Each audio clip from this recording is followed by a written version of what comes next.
दोस्तों कहते हैं ना कि अपने दुश्मन को कभी भी कमजोर नहीं समझना चाहिए। जो भी अपने दुश्मन को कमजोर समझने की गलती करता है, आखिर में उसे हार का स्वाद चखना ही पड़ता है। लेकिन इजराइल को शायद ये बात पता नहीं थी। इजराइल ने भी हमास को कमजोर समझने की गलती की थी। तभी तो शुरुआत से इजराइल बात बात पर यह चेतावनी देता था कि वो हमास को खत्म कर देगा। इजराइल के पीएम बेंजामिन नेतन्याहू ने न जाने कितनी बार इस बात को मीडिया के सामने और पार्लियामेंट में कहा, लेकिन आपको बता दे अब वही नेतन्याहू और उनकी सेना हमास के सामने पीछे हटती नजर आ रही है। ईरान और इराक के समर्थन से हमास ने इजरायली सैनिकों का बुरा हाल कर दिया है। गाजा में शुक्रवार को हमास के हमले में इजराइल के 24 सैनिकों की मौत हो गई।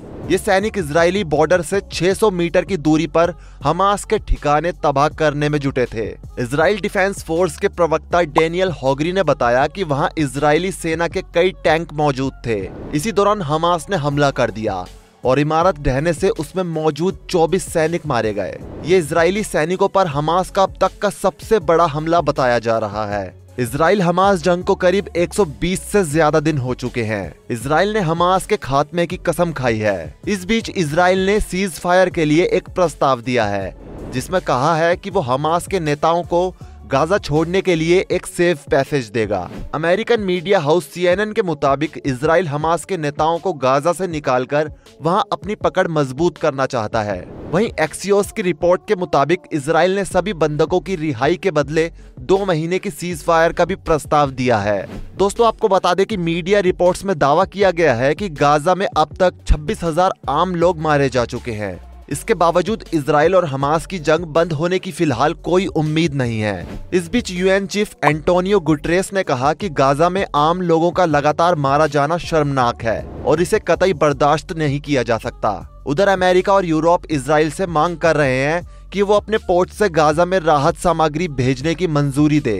वहीं इजराइल ने 2 महीने जंग रोकने के बदले हमास से सभी बंधकों की रिहाई की मांग की है। इजराइल के इस बयान से लोगों का मानना है कि शायद अब इजराइल इस जंग को खत्म करना चाहता है। लेकिन आपको बता दें कि हमास और उसके कई संगठन इजराइल पर काफी पैनी नजर किए हुए बैठे हैं और सूत्रों से ये भी खबर मिली है कि अगर मौका मिला तो हमास मौके को जाने नहीं देगा। मतलब साफ है कि हमास सिर्फ मौके की तलाश में है।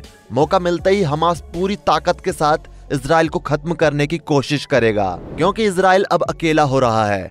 अमेरिका ने भी इजराइल का साथ लगभग छोड़ ही दिया है। उधर ईरान ने पाकिस्तान पर लगातार कई अटैक करके इस बात को भी जाहिर कर दिया है कि वो भी इस समय वॉर मूड में है। अगर ये सब जानने के बाद भी इजराइल हमास से भिड़ता है तो आप ये मान लीजिए कि वो हमास से नहीं सीधे ईरान से भिड़ रहा है।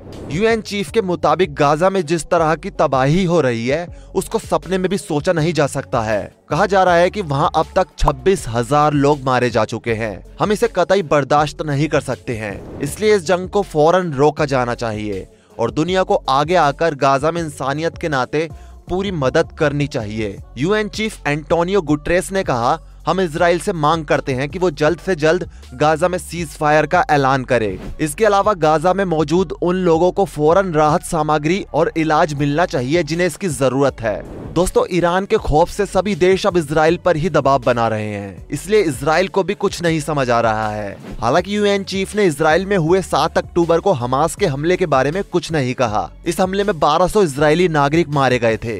इसके अलावा 234 नागरिकों को बंधक बना लिया गया था। अभी 132 होस्टेज हमास की कैद में हैं। इजरायली प्रधानमंत्री बेंजामिन नेतन्याहू साफ कर चुके हैं कि बंधकों की रिहाई के लिए कोई समझौता नहीं किया जाएगा। लेकिन अब इजराइल की अकड़ सबके सामने घुटने टेकती नजर आ रही है। दोस्तों आपको बता दें कि अमेरिका और यूरोप के अफसरों की एक टीम इजराइल के दौरे पर है। मीडिया रिपोर्ट्स के मुताबिक इन अफसरों ने इजराइल सरकार से कहा है कि वो अपने पोर्ट का इस्तेमाल गाजा की मदद के लिए करे। हालांकि इस बारे में कोई ऑफिशियल स्टेटमेंट जारी नहीं किया गया है। माना जा रहा है कि कतर में बातचीत के दौरान कई अफसरों ने इजराइल के सामने ये शर्त रखी है कि बंधकों की रिहाई के लिए धीरे धीरे रास्ते खोलने होंगे और इसके लिए पहला चरण यही है कि इजराइल अपने पोर्ट से गाजा में राहत सामग्री को भेजने की मंजूरी दे। इजराइल ने यह साफ कर दिया है कि जब तक ये गारंटी नहीं मिल जाती कि हमास के लड़ाके इस राहत सामग्री का इस्तेमाल नहीं करेंगे, तब तक वो अपने पोर्ट के इस्तेमाल की मंजूरी नहीं देगा।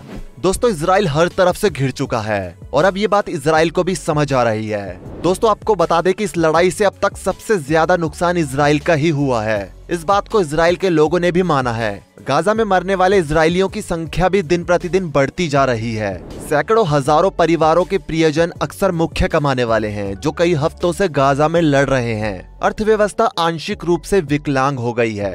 1.5 लाख से 1,80,000 के बीच इजरायली दक्षिण और उत्तर से विस्थापित हुए हैं। इजरायली लोगों का कहना है कि वहां के राजनीतिक दल के लोग इस लड़ाई में सिर्फ अपनी रोटियां सेक रहे हैं। उन्हें इजराइल में मर रहे लोगों से कोई मतलब नहीं है।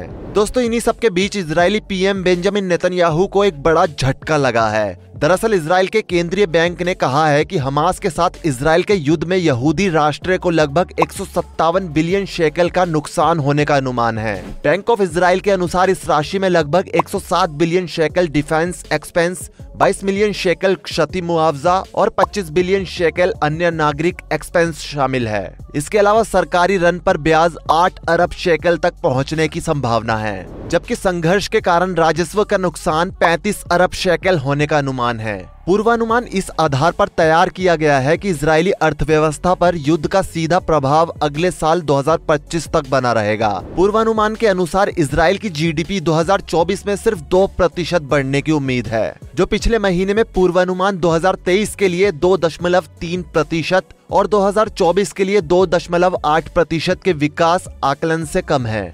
अपेक्षित अधिक खर्च और टैक्स कलेक्शन में भारी कमी के कारण बैंक ने अनुमान लगाया है कि सरकार का कर्ज 2022 में सकल घरेलू उत्पाद के 60.5% से बढ़कर 2023 में 63% और 2024 के अंत तक 66% हो जाएगा। दोस्तों, आपको बता दें कि इजराइल और फिलिस्तीनी संगठन हमास 7 अक्टूबर से जंग लड़ रहे हैं। गाजा पट्टी में चल रही जंग में अब तक 20,000 से ज्यादा फिलिस्तीनियों की मौत हो चुकी है। इजराइल में भी 1200 से ज्यादा लोग मारे गए हैं, इनमें सैनिक भी शामिल हैं। इस बीच इजराइल के प्रधानमंत्री बेंजामिन नेतन्याहू ने इस बात को स्वीकार किया है कि गाजा युद्ध बहुत भारी होने वाला है। द टाइम्स ऑफ इजराइल के मुताबिक नेतन्याहू ने कहा है कि देश को गाजा युद्ध यानी कि गाजा पट्टी की बहुत भारी कीमत चुकानी पड़ रही है, क्योंकि हमास के साथ युद्ध में मारे गए सैनिकों की संख्या बढ़ रही है, लेकिन हमारे पास मालवाहक आवाज के अलावा कोई विकल्प नहीं है।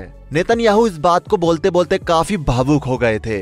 उनके चेहरे पर हार का डर साफ देखा जा सकता था। नेतन्याहू का कहना है कि उन्हें सिर्फ अपने देश और देशवासियों की चिंता सता रही है।